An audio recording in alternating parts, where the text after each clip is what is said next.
Hola, amigos de YouTube, que el Dios Todopoderoso les bendiga y les guarde.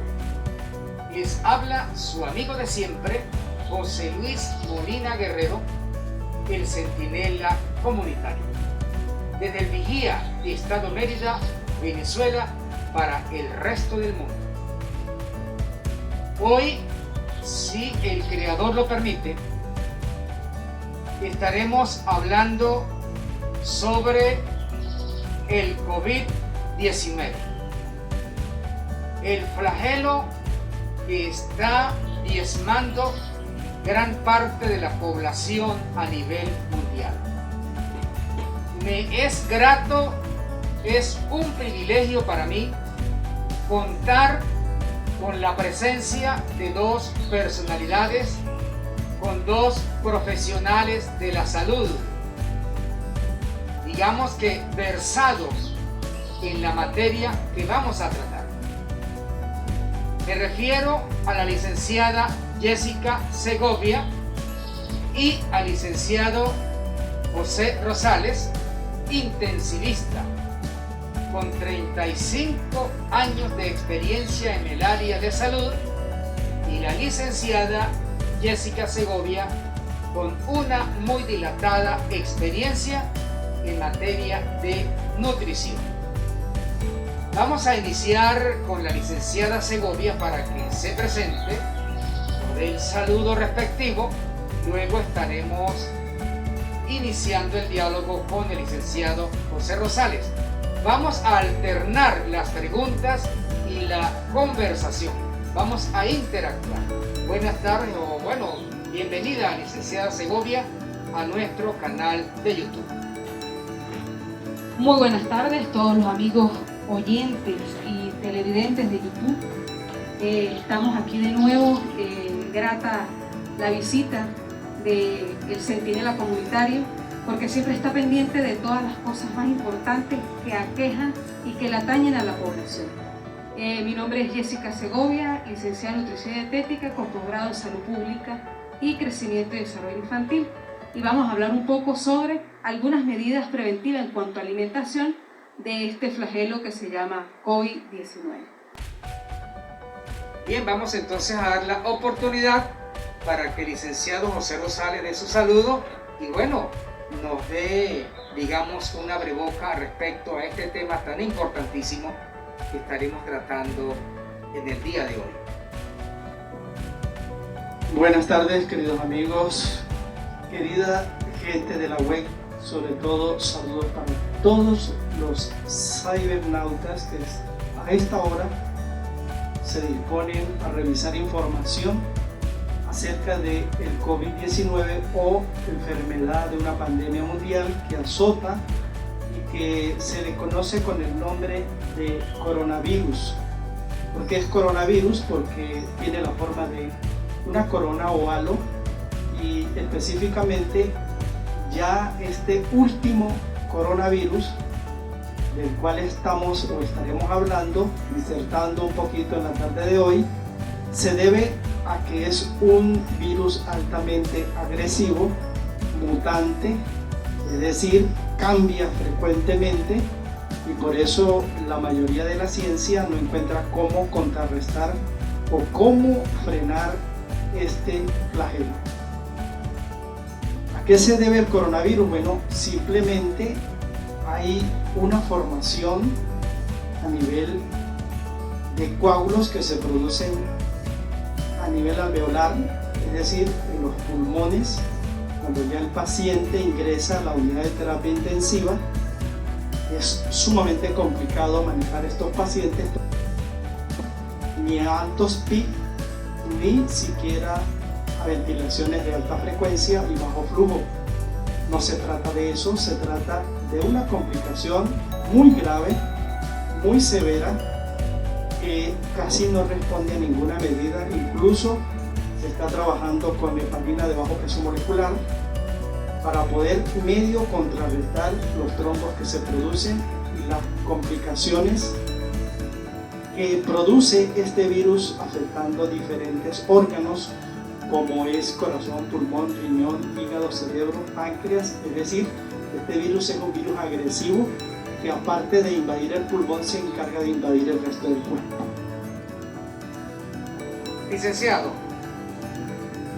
este virus está diezmando gran parte de la población mundial. El COVID-19, ¿por qué se le dice COVID-19? Por favor, coméntenos cómo se propaga, cómo se contrae este virus. Bueno, se le llama COVID-19 porque fue descubierto precisamente en el 2019. En el año 60 se descubre por primera vez, luego en el 2004 y posteriormente en el 2019.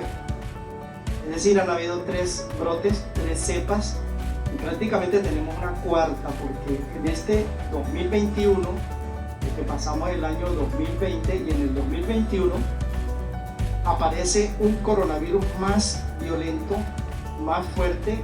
¿Y cómo se propaga? Se propaga de personas contaminadas a las personas sanas.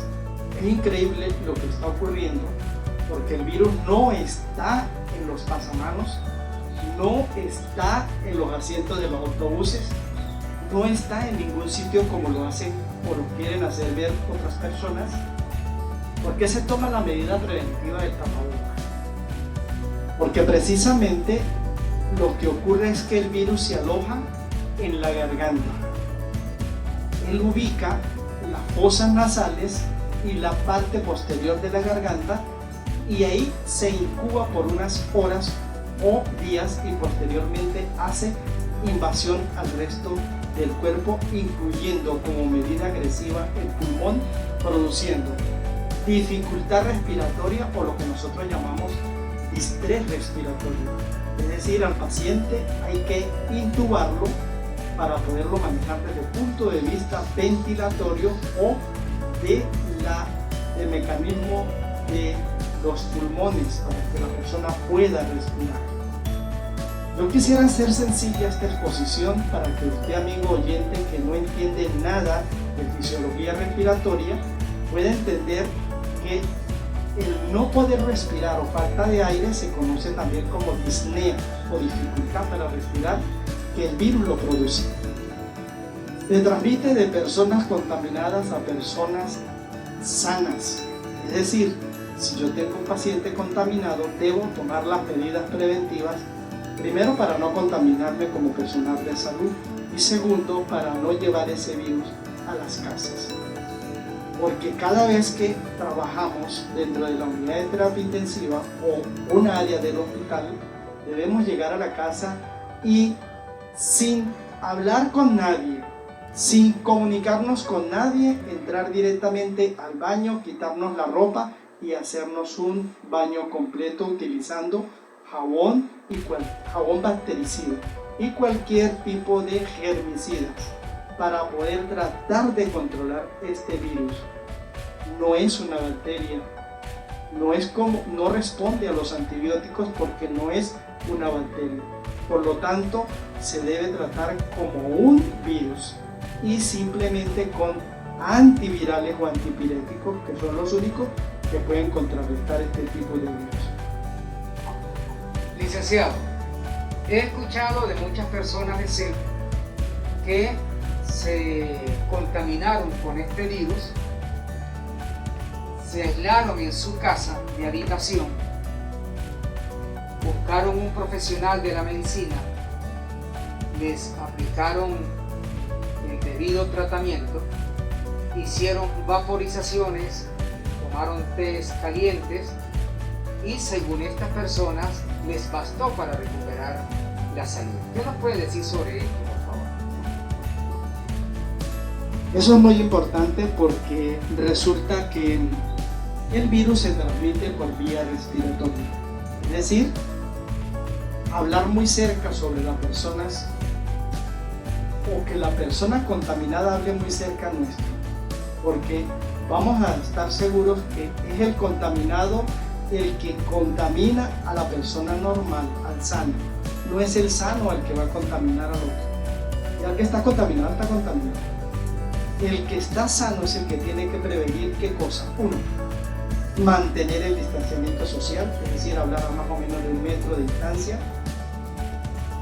No hablar sin tapabocas, no estornudar, cubrirse con el codo en caso de que tenga tos, no pasarse las manos por el rostro y además de eso la limpieza de las manos, el lavado de manos es fundamental. ¿Por qué algunas personas están en las casas y toman tratamientos caseros como lo dice usted y no se complican? Porque es sencillo, porque al tomar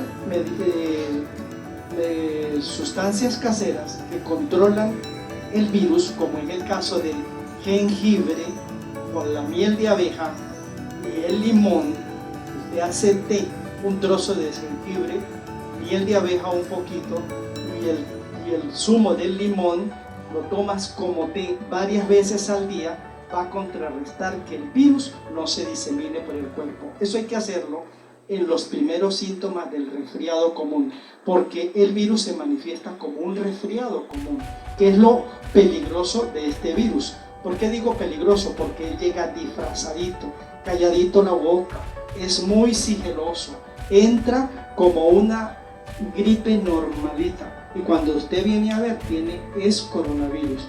Por eso es que es importante, uno, acudir al médico, que eso lo vamos a hablar posteriormente en las medidas preventivas. Pero importante es que la persona que esté en las casas se mantenga primero alejada de los vecinos. Nada de fiestas, nada de reuniones, nada de compartir, nada de tener acercamiento hacia otras personas, porque corremos riesgo de ser contaminados por alguien que haya estado en contacto con una persona contaminada. Esa es la forma de prevención, mantener el distanciamiento, y hacemos un llamado de conciencia a todas las personas. Por favor, esto no es un juego, se están muriendo las personas, el 80% en estadísticas de pacientes que ingresan a la unidad de cuidado intensivo fallece por esta enfermedad. Es decir, tenemos una alta tasa de letalidad por este virus. Entonces vamos a manejarlo con mucha precaución y vamos a tratar sobre todo de tener conciencia de que esto es una pandemia, no es un juego. Perfecto, licenciado. A ver, 0 abrazos, 0 besos en la mejilla entre conocidos, 0 estrechón de manos, 0 acercamiento físico. Yo quisiera hacer una pequeña corrección. No deberíamos decir distanciamiento social, sino distanciamiento físico, que son dos cosas muy distintas. Es un asunto de semántica, ¿no? Ok, bueno, licenciado, las precauciones, ya estamos hablando un poco sobre eso.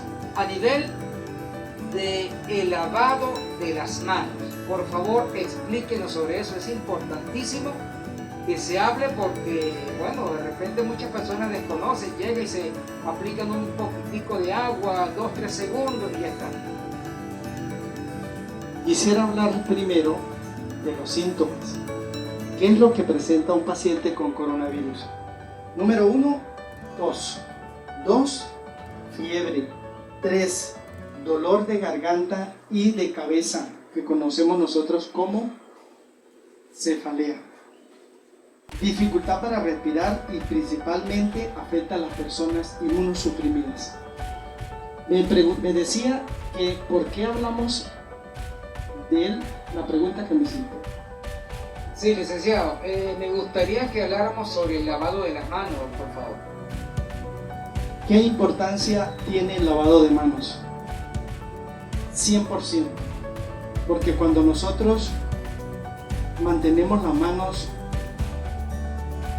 sucias, para no utilizar otro término, es cuando normalmente hacemos todo tipo de oficio y no usamos jabón ni agua para limpiar o quitar esa suciedad que hay en las manos.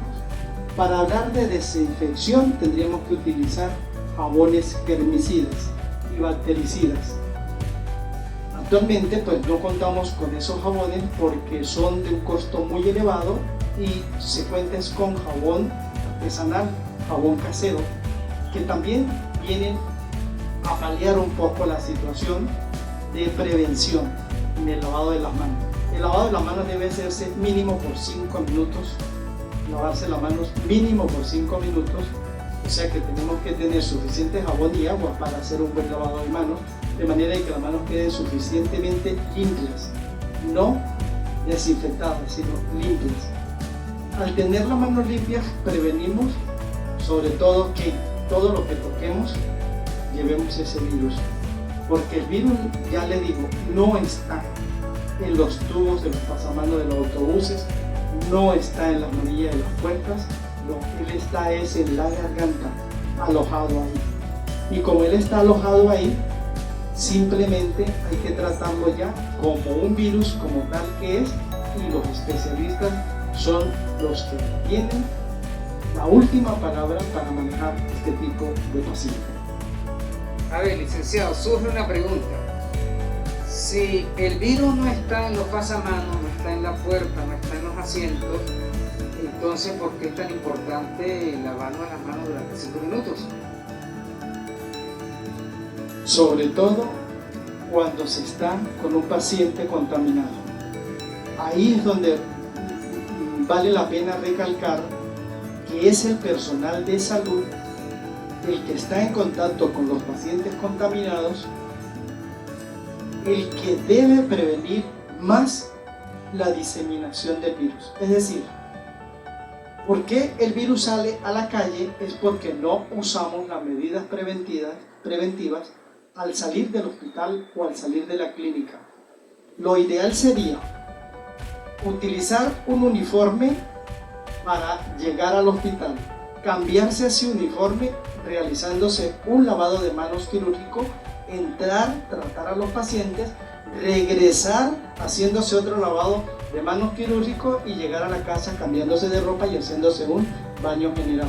De esta manera estuviésemos previniendo la diseminación del virus. ¿Por qué? Porque resulta que si toco a un paciente contaminado y me voy a la calle, por supuesto que ya ahí sí va en mis manos, ahí va en mi ropa, ahí va en todo lo que yo estoy tocando. Por eso sí puede estar ubicado en cualquier otro ambiente. A eso es lo que me refiero cuando digo que en ninguna de las manijas de la puerta o de los muebles de las casas está el virus. El virus está en los pacientes que están contaminados. Ok, eso, digamos, el lavacro, el lavado de manos por parte del profesional de la salud. Pero en mi caso, un común que se monta en una buseta, en un vehículo, en una moto, voy al centro, voy al comercio, voy a la ferretería, en fin. ¿Cuál sería el protocolo de lavado de las manos, por favor? Lo importante sería, lo que debería hacer, pero no se hace. Lo importante es mantener una distancia con la persona. Que en todos los lugares a donde vamos a acudir hubiese un lavamanos. Y que usted antes de ingresar se lavara las manos, entra al local y salir, lavarse las manos. Eso previene. La gente está utilizando gel y permítame decirles algo, el gel es un fijador, el alcohol es un fijador. Lo que pasa es que hay que estudiar, discúlpenme que se lo diga, pero el alcohol es un fijador de bacterias. Nosotros lo utilizamos en la asepsia y antisepsia para poder controlar, es decir, que cuando yo voy a inyectar a un paciente, la bacteria que esté a nivel de la piel no se me vaya hacia adentro, sino que se quede quietecita en el sitio. Es decir, yo prevengo haciendo una asepsia y antisepsia en el sitio de la infección. Igual es cuando yo coloco alcohol en las manos, yo lo que hago es lo fijo, lo dejo quieto, no permito que se mueva. Esa es la función del alcohol. Es un fijador, se queda en el sitio, no hay movimiento. Pero por eso es que tenemos que estudiar qué es un bactericida, qué es un germicida, qué es un bacteriostático, qué significa cada uno de estos términos para poder entender qué función cumple al momento de ser utilizado. Bueno, licenciado, esto se pone interesante. Recordamos a nuestros seguidores en YouTube, nos pueden ubicar, nos pueden seguir en el canal José Luis Molina para todas las personas a nivel mundial. Gracias damos a Dios que podemos contar con estos dos profesionales próximamente para ir dialogando con la licenciada Jessica Segovia. Pero hay algo que me interesa. A ver, entonces, ¿será que nos estamos confiando mucho en el bactericida, en el alcohol, en estos líquidos que cuando entramos a un comercio, una ferretería o una bodega, nos aplican con un dispensador ese líquido en las manos y en algunos casos nos aplican un líquido cloro, pudiera ser en la planta de nuestros zapatos? ¿Será entonces que nos estamos confiando en esto, pensamos que estamos inmunizados y por allí nos estamos contaminando? ¿Pudiera ser ese un foco de contaminación? No, lo que ocurre es que no hay conciencia con respecto a la enfermedad. ¿Por qué digo esto? Porque podemos colocar cualquier tipo de medida preventiva en la calle, podemos hacer una campaña masiva de que lavarse la mano, no hacer todo lo que se dice normalmente, pero si nosotros no tomamos conciencia de que hay enfermos con coronavirus, hasta que no se le muera, discúlpeme que lo diga así, hasta que no se le muera alguien en su casa que diga se me murió de coronavirus, usted no va a tomar las medidas preventivas de 1. No esté multiplicando información por las redes sociales que usted no ha verificado. ¿Por qué digo esto? Porque muchas veces vemos cómo en los locales comerciales les colocan gel o cualquier tipo de medida que muchos de los envases usted no sabe si estaban desinfectados o no, o en qué condición lo usaron para colocar el gel o el alcohol. Muchas de las veces nosotros no tenemos conocimiento de cómo las personas que ya están en esos locales comerciales pudiesen tener algún enfermo de coronavirus en la casa. Nosotros no lo sabemos. O sea, nadie sabe, porque este virus se ha manifestado de una manera tan oculta que la gente tiene miedo de hablar de coronavirus. La gente tiene ese miedo a la enfermedad y no tienen confianza en Dios. Y ahí es donde radica el problema del asunto. Yo quisiera terminar diciéndoles que si Dios está contigo, ¿quién contra ti? Hay enfermedades letales como el virus del SIDA, hay enfermedades letales como la tuberculosis, hay enfermedades más graves, mucho más graves, como el cáncer, hay enfermedades como la insuficiencia renal, y todas estas personas que están falleciendo de estas enfermedades los quieren sumar como coronavirus. Eso es lo que no debe hacerse, porque debe llamarse a cada cosa por su nombre. ¿Y por qué digo esto? Porque el que muere de coronavirus, si era un paciente diabético, generalmente muere por la enfermedad de base, es una complicación agregada al coronavirus. Bien, eran las palabras del licenciado José Rosales. Gracias a Dios por haberle dotado de esta sabiduría, de este conocimiento. Seguramente no será el único video que vamos a hacer. Continuaremos en esta onda, en este mismo rol.